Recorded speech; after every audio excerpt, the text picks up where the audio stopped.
Hello everyone, welcome back to the YouTube channel. I'm here today with Paul Courtney Martinez.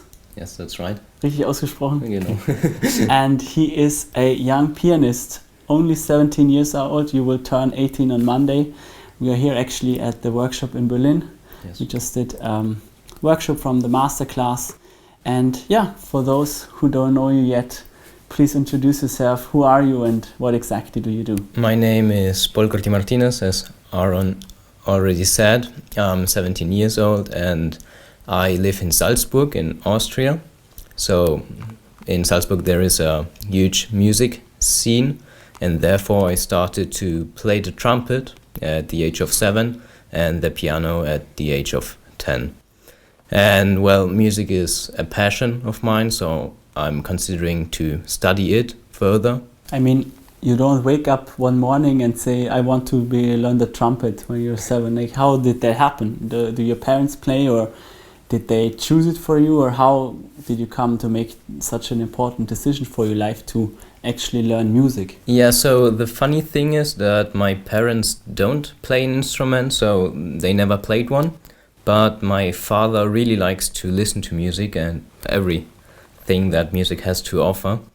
So when I was a child, so at the age of 0 to 7, we listened to a lot of music, and I thought that playing the trumpet would be nice, and I started with that. Yeah. Mm-hmm. Okay, and then you grew up, you got older.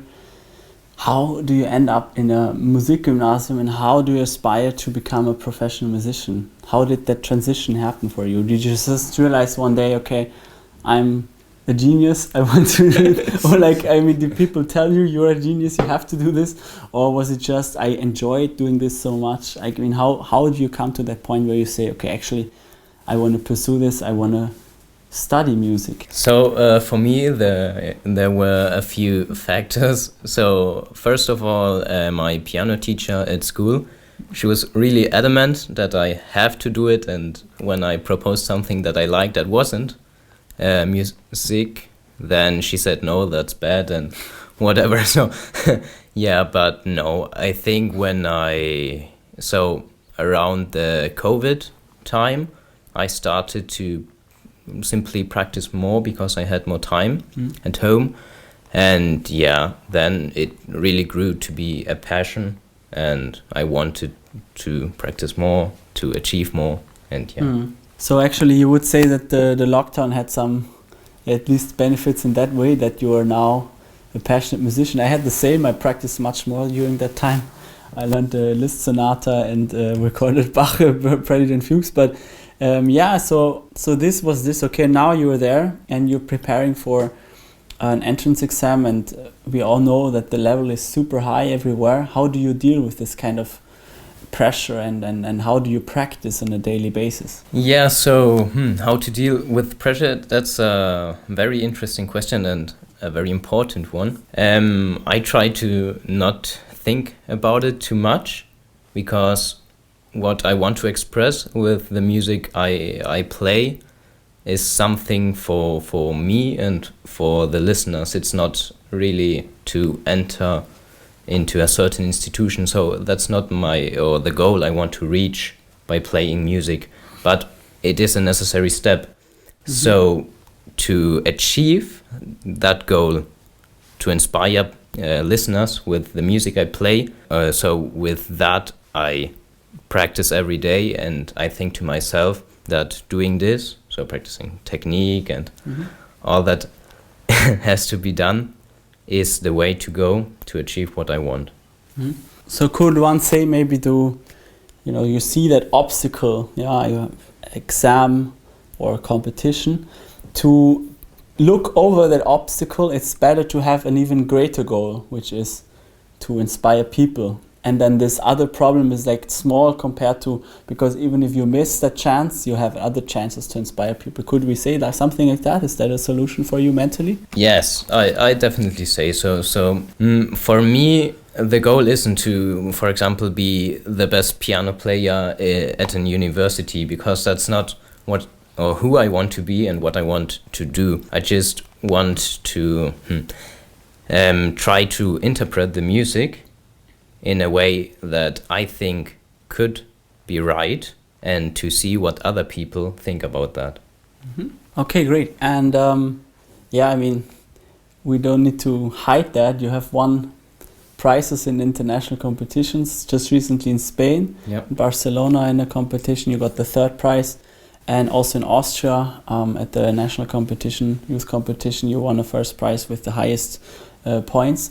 So could you explain us how do you have to prepare for these kind of scenarios in order to have a chance to also win a prize? So what I did is prepare myself with, for example, playing to other people.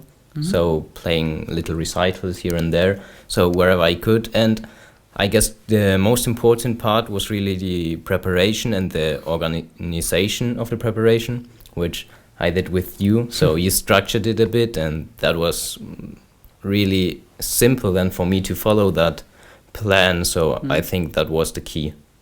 So to have a clear plan in mind, one thing, to play for other people as a preparation. Yep. Was there something I forgot? And another tip that helped me is that don't go to a competition with the aim to get 1st prize, but to see how are the other people, talk with the other contestants, and just try to do music. Yeah, wonderful. So now the next steps for you are to try to enter a university. And where do you see yourself? Would you like to play concerts yourself in the future more often, or would you like to also teach? Would you like to do other professions related to music? I mean, there is not one single profession, but what paths are the right ones for you? Where do you see yourself? Yeah, so I'd like to start with the piano, simply because the instrument amazes me. So there are limitless possibilities, basically, and that's just something I like. But in the end, I want to study conducting and then to be a conductor, because there is so much music for orchestra and choir and opera that I find is really absolutely amazing. And I want to do that, and I want to be in front of an orchestra and share my ideas with the musicians. And yeah, amazing. And also as a conductor, it's important that you can play the piano. Also sight reading and prepare yourself well. I've actually once had a mentee also who was a conductor to come and also learn the piano with me a little bit better. Yeah, cool. So I wish you all the best, obviously. Thank you. The next steps. We also prepare to get there. And yeah, if you, of course, also are in this similar situation that you say you want to prepare for competition or for an exam, we can find out if I'm the right person to help you. Most definitely you need someone to prepare your program with, but we can see, if that fits, and you can just apply for a first free lesson at aaronpilsner.com/academy. And yeah, we'll see where Paul is in a few years. We wish him all the best. And thank you for being our guest, and thank you for watching. See you again in the next video. Don't forget to like and subscribe, and see you again in the next video.